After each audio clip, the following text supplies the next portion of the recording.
জয় মা চামুণ্ডা 25 মাৰ্চ 2025 মঙলবাৰৰ বিষয়ে আমি ৰাশিফল ক'বলৈ ওলাইছো। আজি হৈছে চ'ত মাহৰ কৃষ্ণ পক্ষৰ একাদশী তিথি আৰু আজি একাদশীটোক পাপ মোচনী একাদশী বুলি কোৱা হয়। আজি নক্ষত্ৰ থাকিব শ্ৰৱণ নক্ষত্ৰ আৰু আজি কৰণ থাকিব বককৰণ আৰু বালককৰণ আৰু যোগ থাকিব আজি শিৱ যোগ। আজি দিনটোত যিসকল শিশু জন্মগ্ৰহণ কৰিব তেওঁলোকৰ জন্ম ৰাশি বা চন্দ্ৰ ৰাশি হ'ব মকৰ ৰাশি। আজি দিনটোত অভিজিত মুহূৰ্তটো থাকিব দুপৰীয়া 12:03 পৰা দুপৰীয়া 12:52 আৰু ৰাহু কালটো থাকিব 3:31 আবেলিৰ পৰা 5:03 আবেলিলৈকে। আৰু আজি দিশফুলটো আপোনালোকৰ উত্তৰে থাকিব আৰু আজি দিনটোত যিসকল কন্যা পুষ্পিতা হ'ব তেওঁলোকৰ তুলনি বিয়াৰ যুগটো হ'ব শুভগা যুগ। এতিয়া আহকচোন আমি মেষৰ পৰা মীনলৈকে প্ৰত্যেকটো ৰাশিৰে ৰাশিৰ ফল জন্ম ৰাশি বা চন্দ্ৰ ৰাশিৰ আধাৰত নিৰ্ণয় কৰিম আৰু ৰাশিৰ ফলৰ শেষত আমি জন্ম কুণ্ডলীৰ লগত জড়িত এটা বিশেষ সূত্ৰ আপোনালোকলৈ আগবঢ়াম। মেষৰ কাৰণে আহকচোন চাই লওঁ। প্ৰথমতে বেলেগৰ সৈতে আপোনালোকে নিজৰ সুখবিলাক শ্বেয়াৰ কৰক, দুখবিলাক শ্বেয়াৰ নকৰিব, কিন্তু সুখবিলাক আপোনালোকে শ্বেয়াৰ কৰক। তেতিয়া আপোনালোকৰ স্বাস্থ্য ভালে থাকিব, আপোনালোকৰ উন্নতিত বৃদ্ধি হ'ব। আজি আপোনালোকে যিসকলে অতীতত নিৱেশ কৰি থৈছে, য'তে নহওক অতীতত নিৱেশ কৰা সকলে সেই নিৱেশৰ পৰা আপোনালোকে ধন লাভ প্ৰাপ্তি কৰিব পাৰিব। ঘৰৰ সদস্যসকলৰ বা কোনোবা এজন সদস্যৰ ব্যৱহাৰৰ কাৰণে আপোনালোকে টেনচনত আহিব পাৰে বা মন প্ৰাণ আপোনালোকৰ বেয়া লাগিব পাৰে। কাৰ্যক্ষেত্ৰত আপোনালোকৰ আজি দিনটো সুচাৰুৰূপে চলা যেন দেখা গৈছে, কিন্তু অনাৱশ্যকীয় আজি আপোনালোকৰ দ্বাৰা সময় নষ্ট হ'ব পাৰে, সেইটোত অকণমান লেগাম টানিব লাগিব। জীৱন সংগীৰ আজি মুড বহুত ভাল হৈ থাকিব, তাকে দেখি আপুনিও আনন্দিত হৈ পৰিব। আজি আপোনালোকৰ ভাগ্যাংকটো হ'ব 2 নম্বৰ। এতিয়া আহকচোন আমি বৃষ ৰাশিৰ বিষয়ে আলোচনা কৰিম। বৃষৰ কাৰণে আপোনালোকে চাৰিওফালে চলি থকা যিবিলাক কাণ্ড বা চাৰিওফালে চলি থকা যিবিলাক বতাহ সেইবিলাকতকৈ আপোনালোকে উল্টা দৌৰিব লাগিব। মানে যিবিলাক ধৰক ট্ৰেণ্ডিং চলি আছে, কিছুমান বৰ অদৰকাৰী বস্তু ট্ৰেণ্ডিং চলি আছে, সেইবিলাকৰ পৰা নিজকে আপোনালোকে দূৰত ৰাখিলে আপোনালোকৰ উন্নতিত বৃদ্ধি হ'ব। আজি আপোনালোকে জুৱেলাৰী আৰু এণ্টিক্সত যদি পইচা নিৱেশ কৰে তেতিয়াহ'লে সেই নিৱেশে আপোনালোকৰ ঘৰলৈ সমৃদ্ধি আনিব পাৰে। বয়স্কসকলে আজি নিজৰ নাতিপুতিৰ লগত আনন্দ উপভোগ কৰিব আৰু তেওঁলোকৰ লগত খেলি ধূলি জীৱনৰ একদম এটা অসীম আনন্দলৈ গতি কৰিব। আজি যিসকলে বিবাহৰ প্ৰস্তাৱ দিম বুলি ভাবিছে, বিবাহৰ প্ৰস্তাৱ দিবলৈ আজি ভাল দিন। প্ৰেমৰ পৰা বিবাহলৈ তবদিল আজি দিনটোত হোৱাৰ সম্ভাৱনা দেখা গৈছে। ইনকাম বঢ়াবলৈ আপোনালোকে নিজৰ সঠিক বুদ্ধি প্ৰয়োগ কৰক বা নিজৰ বুদ্ধিৰ ওপৰত কাম কৰিলে আপোনালোকৰ ভাল হ'ব। জীৱন সংগীৰ সৈতে আজি আবেলি পৰত কিবা বিশেষ হ'ব পাৰে, সেইটোৰ আপোনালোকে অপেক্ষা কৰিব লাগিব। আজি আপোনালোকৰ ভাগ্যাংকটো হ'ব 1 নম্বৰ। এতিয়া আহকচোন আমি মিথুন ৰাশিৰ বিষয়ে আলোচনা কৰিম। মিথুন ৰাশিৰ কাৰণে সকাৰাত্মক বিচাৰধাৰা যিমান পাৰে আনিবলৈ চেষ্টা কৰিব, পজিটিভ হৈ থাকিবলৈ চেষ্টা কৰিব, নিগেটিভিটিবিলাকক নিজৰ ওচৰলৈ আহিবলৈ নিদিব। আজি আপোনালোকে যিসকলে পইচাৰ মূল্য বুজি নাপায়, পইচাটোক কোনো বস্তু বুলি নাভাবে, তেওঁলোকে আজি পইচাৰ মূল্য বুজিব পাৰিব, কাৰণ আজি আপোনালোকৰ হাতত পইচা নাথাকিব, বহুত দৰকাৰ হ'ব, কিন্তু দৰকাৰৰ সময়ত আজি আপোনালোকৰ ধনৰ কমি হৈ যাব। এনাৰ্জি আপোনালোকৰ পূৰ্ণৰূপে বনি থাকিব কাম বন কৰাৰ কাৰণে। যিকোনো কাম সময়তকৈ আগত আপোনালোকে কৰিব পাৰিব।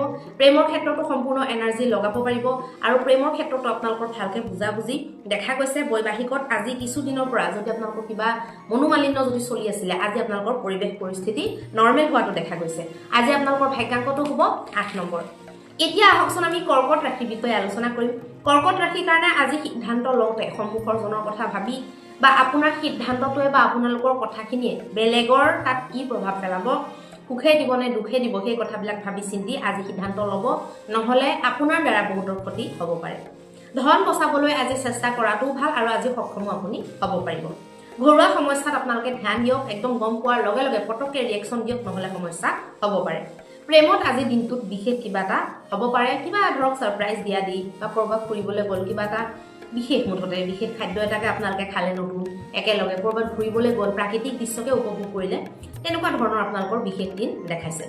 বৈবাহিক ক্ষেত্ৰতো আপোনালোকৰ ভাল ভাল খাদ্য, ভাল ভাল সুগন্ধৰ সমাহাৰ দেখা গৈছে। আজি আপোনালোকৰ ভাগ্যাংকটো হ'ব 3 নম্বৰ। এতিয়া আহকচোন আমি সিংহ ৰাশিৰ বিষয়ে আলোচনা কৰিম।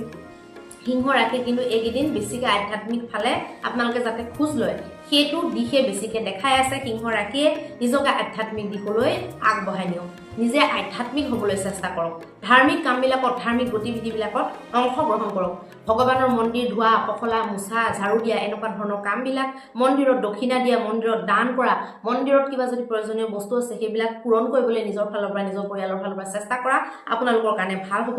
ধ্যান, যোগ, প্ৰাণায়াম এইবিলাকত 10 মিনিট বা 15 মিনিট হ'লেও আপোনালোকে যদি দিনটোত দিয়ে তেতিয়াহ'লে আপোনালোকৰ কাৰণে ভাল হ'ব। প্ৰেম যে এটা পবিত্ৰ অনুভূতি সেইটো আপোনালোকে নিজে আস্বাদন কৰিব আৰু নিজৰ ভিতৰতে আজি গম্ভীৰভাৱে অনুভৱ কৰিব পাৰিব আজি আপোনালোকে যিসকলে সন্ধিত অলৰেডি ব্যৱসায় কৰি আছে মানে সন্ধিত আপোনালোকৰ পাৰ্টনাৰশ্বিপত চলি আছে ব্যৱসায় আপোনাৰ কিবা এটা কথাত পাৰ্টনাৰে সমৰ্থন দিব পাৰে ক'বলৈ গ'লে সেইফালে লাভ দেখুৱাইছে জীৱন সংগীৰ লগত আপোনালোকৰ সংসাৰখন যে এটা অদ্ভুত সৃজন ভগৱানৰ সেই বস্তুটো আপোনালোকে অনুভৱ কৰিব আৰু নিজে আহ্লাদিত অনুভৱ কৰিব পাৰিব আজি আপোনালোকৰ ভাগ্যাংকটো হ'ব 1 নম্বৰ এতিয়া আহকচোন আমি কন্যা ৰাশিৰ বিষয়ে আলোচনা কৰিম কন্যা ৰাশিৰ কাৰণে বেলেগৰ বাবে আপোনালোকে কোনো ধৰণৰ বেয়া ভাৱ মনলৈ নাহিব বেলেগৰ কাৰণে যদি মনত বেয়া ভাৱ আনে তেতিয়াহ'লে ক্ষতি আপোনালোকৰ হ'ব গতিকে সাৱধান হ'ব সময় নষ্ট নকৰিব সেইটোতো সাৱধানতা ৰাখিব সময় অমূল্য ধন সময়ৰ টিকনিডাল সদায় আগফালে গতিকে সময় আপোনালোকে ব্যৰ্থ কৰাটো নিজৰ কাৰণে লোকৰ কাৰণে গোটেই সৃষ্টিৰ কাৰণে ভাল নহয় কিন্তু সৃষ্টিৰ জন্মে ক্ষতি কৰিব নোৱাৰে ক্ষতিটো আল্টিমেটলি আপোনালোকৰ হ'ব সৃজনাত্মক হ'বলৈ আপোনালোকে চেষ্টা কৰক কল্পনা শক্তি বৃদ্ধি কৰক যিকোনো সৃজনাত্মক কামত আপোনালোকে নিজকে নিয়োজিত কৰিবলৈ চেষ্টা কৰক তাৰ পৰা আপোনালোকৰ সৰ্বাংগীন উন্নতি সাধন হ'ব পাৰিব নিতেও আপোনালোকে যদি নতুন নতুন প্ৰেমত পৰা এটা কিছুমানৰ স্বভাৱ থাকে নহয় সেই স্বভাৱটো যাৰ যাৰ আছে আপোনালোকে বদলি কৰক কিছুমানৰ কি হয় মানে মানুহজন ধৰক লগ পালে নহয় এইজনেই মোৰ মানে ভাল প্ৰেমিক হ'বলৈ যোগ্য হ'ব নেকি মানে সদায় নতুন নতুন মানুহ তেওঁলোকৰ ভাল লাগে এনেকুৱা স্বভাৱটো আপোনালোকে যদি ৰাখে তেতিয়াহ'লে আপোনালোকৰ বৈবাহিক জীৱনৰ এইটো জেডটো বাদে দিও এইটো আৰম্ভণি হ'ব নোৱাৰিব গতিকে সাৱধান হ'ব লাগিব নিজৰ আকৰ্ষণ শক্তি বৃদ্ধি কৰিবলৈ আপোনালোকে চেষ্টা কৰিব লাগে জীৱন সংগীক বাদ দি যদি বেলেগৰ কথা ভাবে বা বেলেগৰ যদি জীৱন ধাৰাক যদি ঢাল খাবলৈ চেষ্টা কৰে তেতিয়াহ'লে সেইটোৰ আপোনালোকে ঘাতক পৰিণাম পাব পাৰিব আজি আপোনালোকৰ ভাগ্যাংকটো হ'ব 8 নম্বৰ এতিয়া আহকচোন আমি তুলা ৰাশিৰ বিষয়ে আলোচনা কৰিম তুলা ৰাশিৰ কাৰণে এটা ভৰা পুৰা আৰু সন্তুষ্টিৰ এটা বাতাবৰণ নিজে প্ৰাপ্তি কৰিবলৈ হ'লে নিজৰ মানসিক দৃঢ়তাটো জীৱনত আপোনালোকে বঢ়াব লাগিব আৰু আপোনালোকে আজি পইচা যদি কাৰোবাক দি থৈছিলে যোৱা দিনবিলাকত আজি পইচা আপোনালোকে ঘূৰাই পাব পাৰে মানে ধাৰলৈ দিছিলে বা কিবা তেনেকুৱা ধৰণৰ যদি পইচা ফচি আছে আজি পোৱাৰ সম্ভাৱনা আছে সঁচা প্ৰেমৰ আজি আপোনালোকে অনুভৱ কৰিব পাৰিব প্ৰেম যে এটা সঁচা অনুভূতি যিসকলে কোনো ধৰণৰ মানে ফ্লাৰ্টিং নকৰাকে কোনো ধৰণৰ বেয়া ভাৱনা নৰখাকে যিসকলে সত্যতাৰে প্ৰেম কৰে নিষ্ঠা যিসকলে ৰাখে প্ৰেমত তেওঁলোকে এই অনুভৱটো কৰিব পাৰিব জীৱন সংগীৰ আজি মুড ভালে থাকিব আৰু আপুনিও নিজকে নিজে ৰোমান্টিক অনুভৱ কৰিব পাৰে আজি আপোনালোকৰ ভাগ্যাংকটো হ'ব 2 নম্বৰ এতিয়া আহকচোন আমি বৃশ্চিক ৰাশিৰ বিষয়ে আলোচনা কৰিম বৃশ্চিক ৰাশিৰ কাৰণে খং ৰাগ আপোনালোকৰ কাৰণে ক্ষতিকাৰক আজি গতিকে খঙৰ পৰা আজি দূৰত্ব মেইনটেইন কৰিব লাগিব বিদেশৰ লগত যিসকলে কাম কৰি আছে জড়িত হৈ তেওঁলোকৰ আজি ধন হানি হোৱাৰ সম্ভাৱনা দেখা গৈছে যুৱক প্ৰজন্মৰ লগত জড়িত হৈ যদি আজি কাম কৰে তেনেকুৱা যদি কাম কৰে যদি ইউথ জড়িত হৈ আছে আপোনালোকৰ কাৰণে লাভ হ'ব প্ৰেমৰ আহ্লাদ আজি আপোনালোকে অনুভৱ কৰিব পাৰিব আৰু তাকে ভাবি শুনি চিন্তা কৰি আপোনালোকে খুব নিজকে মানে বহুত যেন আপুনি সুখী মানুহ তেনেকুৱা যেন আপোনালোকে অনুভৱ কৰিব পাৰিব জীৱনৰ বেয়া পৰিস্থিতি যে জীৱন সংগীয়ে আপোনাক কিমান সহযোগ দিয়ে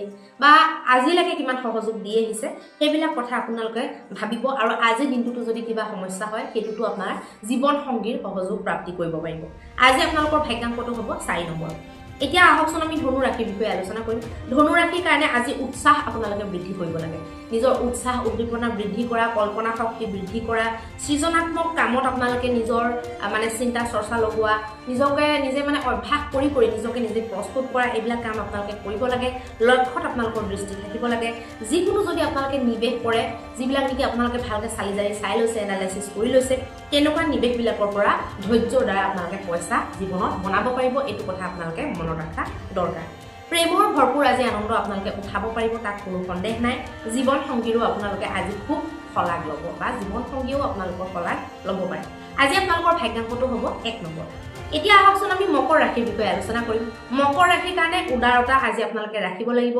বাহিৰা সম্পৰ্কবিলাকতো আৰু ঘৰুৱা সম্পৰ্কবিলাকতো আজি আপোনালোকৰ নিজৰ ওচৰত থকা বস্তুবোৰ ব্যৱহাৰ কৰি শেষ নকৰাকে কোনো ধৰণৰ শ্বপিঙৰ লিষ্ট নুলিয়াব অধিক ব্যয় হ'লে আপোনালোকৰ অনাগত দিনত সমস্যা হ'ব পাৰে সমস্যাবোৰক আপোনালোকে মাথাত উঠিবলৈ নিদিব সমস্যাবোৰক নিজৰ ওপৰত বেছি হাবি হ'বলৈ নিদিব তেতিয়া আপোনালোকৰ ক্ষতি হ'ব পাৰে বা মেণ্টেলি বহুত আপোনালোকে ডিপ্ৰেছ অনুভৱ কৰিব পাৰে সৰু সুৰা বাধা জীৱন যাত্ৰাত আহিবই আজিও হয়তো আহিব পাৰে তাক লৈ বেছি দুখ বেছি নিজকে কষ্ট পোৱা যেন অনুভৱ নকৰি পেলাই নৰ্মেলি আপোনালোকে ল'বলৈ চেষ্টা কৰিলে ভাল হ'ব জীৱন সংগীৰ জীৱনত যে আপোনাৰ কিমান মহত্ব আছে জীৱন সংগীৰ প্ৰত্যেকটো বস্তুতে প্ৰত্যেকটো কথাতে জীয়াই থকাৰ আস্বাদন বা আহ্লাদৰ যে আপোনাৰে ছবি আছে সেই বস্তুবিলাক আপোনালোকে অনুভৱ কৰিব পাৰিব আজি আপোনালোকৰ ভাগ্যাংকটো হ'ব 1 নম্বৰ এতিয়া আহকচোন আমি কুম্ভ ৰাশিৰ বিষয়ে আলোচনা কৰিম কুম্ভ ৰাশিৰ কাৰণে ধাৰ্মিক আধ্যাত্মিক ৰুচি আপোনালোকৰ বৃদ্ধি হ'ব আৰু বৃদ্ধি হোৱাটো দৰকাৰী বৰ্তমান জীৱনত বা বৰ্তমান সময়ত যিবিলাক ঘটনা ঘটি আছে তাৰ পৰা আমাক অকল এটা বস্তুৱে বাহিৰ উলিয়াব পাৰিব, সেইটো হৈছে আধ্যাত্মিক আমাৰ শক্তি বা আধ্যাত্মিক আমাৰ পৰিৱৰ্তন বা আধ্যাত্মিক আমাৰ খোজ। এইবিলাকে আমাক বচাব পাৰিব, নহ'লে আৰু কোনো বচোৱাৰ উপায় নাই।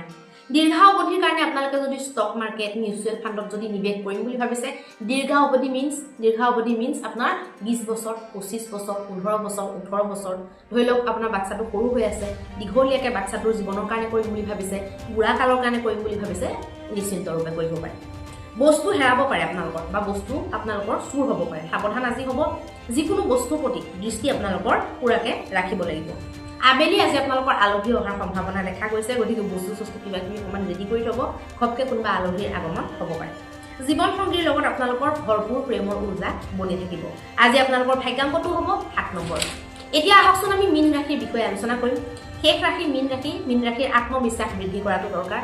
আত্মবিশ্বাস যদি বঢ়ায় আপোনালোকৰ পৰিস্থিতিবিলাক সহজ হ'ব, যিকোনো পৰিস্থিতি আপোনালোকৰ কাৰণে সহজ কৰি তুলিব পাৰিব। আজি বহুতো কাম থকাৰ মাজতো আপোনালোকে আৰাম কৰাৰ কাৰণে কিছু সময় পাবই পাব। ধন লাভৰ সম্ভাৱনাও আজি দেখুৱাইছে, গতিকে চকু কাণ নাক খোলাকৈ ৰখাটো ভাল হ'ব। মানুহে দুখবোৰ আপোনালোকৰ নুবুজিব পাৰে বা আপোনালোকৰ এনেকুৱা অনুভৱ হ'ব যে মোৰ যে যি হ'লেও বা মই যি ক'লেও বা মই যেনেকৈ বুজালোঁ মানুহে মোৰ দুখটো কেতিয়াও অনুভৱ কৰিব নোৱাৰে, এনেকুৱা আপোনালোকে ভাবিব পাৰে। কিন্তু চাওক, মানুহে আপোনাৰ দুখ অনুভৱ যদি একচুৱেলি কৰিব নোৱাৰে বা আপুনি যদি যেনিবা সঁচাকৈয়ে যেনিবা মানি লৈছোঁ কৰিব নোৱাৰে, এতিয়া আপুনি কি কৰিব? দুখটো কি বুজাই দিব পাৰিব নেকি? দুখটোতো বুজাই দিব নোৱাৰে। গতিকে মানুহক এনেকুৱা দেখুৱাবলৈ চেষ্টা কৰক যে আপুনি সুখী, আপুনি দুখী নহয়, এনেকুৱা দেখুৱাবলৈ চেষ্টা কৰক। আজিকালি মানুহে কি হয়, মানে নিজকে সুখী দেখিলে, লোকক দুখী দেখিলে মানুহে বেছি ভাল পায়, গতিকে আপুনি সেইটো সুযোগ নিদিলে হ'ল। মানুহে আপোনালোকৰ দুখবিলাক বুজক বা নুবুজক, আপোনালোকে নিজৰ যিটো কাৰ্য, আপুনি যিটোৰ পৰা আজীৱিকা মানে পাই আছে বা যিটো আপোনালোকৰ ইনকাম চ'ৰ্চ, যিটো আপোনালোকক চলাই থকাৰ জৰিয়া জীৱনত, সেইটোৰ ওপৰত বেছিকৈ ফ'কাছ কৰক, সকলো বস্তু ঠিক হৈ যাব। জীৱন সংগীয়ে আপোনালোকক ভাৱনাত্মক প্ৰহাৰ কৰিব পাৰে, গতিকে জীৱন সংগীৰ ক্ষেত্ৰতো আপোনালোকে তেনেকুৱা ভাবিব পাৰে। গতিকে সকলো কথাতে আপোনালোকে মেণ্টেলি ষ্ট্ৰং হওক, কাৰণ এনেকুৱা গ্ৰহৰ ফেৰ বনি আছে যিবিলাকে আপোনালোকৰ জীৱনত এইবিলাক কৰি আছে। আপোনালোকৰ ভাগ্যাংকটো হ'ব 5 নম্বৰ। এতিয়া আহকচোন আমি আজিৰ যিটো জ্যোতিষ শাস্ত্ৰৰ লগত জড়িত বা জন্মকুণ্ডলীৰ লগত জড়িত মহত্ব আপোনালোকক মই কৈ দিওঁ। যদি আপোনালোকৰ সূৰ্যটোৰ ওপৰত, যদি আপোনালোকৰ ৰবি গ্ৰহটোৰ ওপৰত শনিৰ দৃষ্টি বা ৰাহুৰ যদি দৃষ্টি থাকে, জীৱনত আপোনালোকৰ বহু ধৰণৰ এনেকুৱা চিটুৱেশ্যন আহিব যিটোত আপোনালোকে সিদ্ধান্ত ল'বলৈ অসুবিধা পাব, মানুহৰ আগত নিজকে ফেচ কৰিবলৈ অসুবিধা পাব, মানুহৰ আগত কমফৰ্টেবল নিজকে অনুভৱ নকৰিব, মানুহৰ পৰা ধৰক পইচা লৈ থৈছে ঘূৰাই দিব পৰা নাই, আপুনি মানুহৰ পৰা তেতিয়া লুকাই চুৰ কৰি থাকিব। বা এনেকুৱা হ'ব যে আপোনালোকৰ দেউতাকৰ লগত সম্পৰ্ক বেয়া হ'ব, দেউতাকৰ লগত সদায় কিবা এটা নহয় কিবা এটা মানে হ'বই হ'ব, এনেই ভাল হৈ আছে কিন্তু কথা পাতিবলৈ গৈ ঘপককৈ আপোনালোকৰ বেয়া হ'লেই মানে ৰিলেশ্যনটো, তেনেকুৱা আপোনালোকৰ হ'ব পাৰে। বা উচ্চ অধিকাৰীৰ লগত আপোনালোকৰ নপতিব পাৰে, বা বিভিন্ন ধৰণৰ আত্মবলৰ সমস্যা আপোনালোকৰ হ'ব পাৰে। লগতে আপোনালোকৰ এইটো হ'ব নেকি সেইটো হ'ব নেকি অবান্তৰ কিছুমান ভয়, কিছুমান চিন্তা আপোনালোকৰ গোটেই জীৱনটোত আহি থাকিব পাৰে। এই সমস্যাটো যদি আপোনালোকৰ আছে নহয়, মই যিকেইটা চিম্পটম কৰোঁ আপোনালোকে ভালকৈ জন্মকুণ্ডলী বিশ্লেষণ কৰাই যদি তাৰ ৰিমেডি নকৰে, তেতিয়াহ'লে আপোনালোকে যেতিয়া বিবাহিত হ'ব, বিবাহ পাশত যেতিয়া মানে আবদ্ধ হ'ব, সেইকাৰণে তেতিয়া কি হ'ব আপোনালোকৰ সন্তানলৈও সেই বস্তুটো ট্ৰান্সফাৰ হ'ব। বহুতে কিন্তু এই কথাটো নাজানে, বহুতে সোধে এইটো সম্ভৱ জানো? মোৰ একদম 100% সম্ভৱ, হাজাৰৰ ওপৰত মই উদাহৰণ আপোনালোকক দেখুৱাই দিব পাৰিম। গতিকে আপোনালোকৰ যদি মংগল দোষ আছে তেতিয়াহ'লে বহুত 80% চান্স আছে যে বাচ্চাটো আপোনালোকৰ মাংগলিক জন্ম হ'ব। আপোনালোকৰ যদি তেনেকুৱা ৰবি বা চন্দ্ৰৰ যদি পাপ পীড়িত দুখ আছে তেতিয়াহ'লে একদম 100% মাক বাপেকৰ যদি দুইজনৰ আছে তেতিয়াহ'লেতো 100% সন্তানৰ সেইটো প্ৰব্লেম কুণ্ডলীত আহিবই আহিব। এতিয়া আহকচোন আমি মহা উপায়টোৰ কথা আলোচনা কৰিম। মহা উপায়ত আপোনালোকে 7খন মিঠা পান ল'ব আৰু 3টা যিকোনো মিঠা লাডু লৈ পেলাই ভগৱতীৰ যিকোনো মন্দিৰত আপোনালোকে অৰ্পণ কৰক, অত্যন্ত শুভ ফল আপোনালোকে লাভ কৰিব পাৰিব।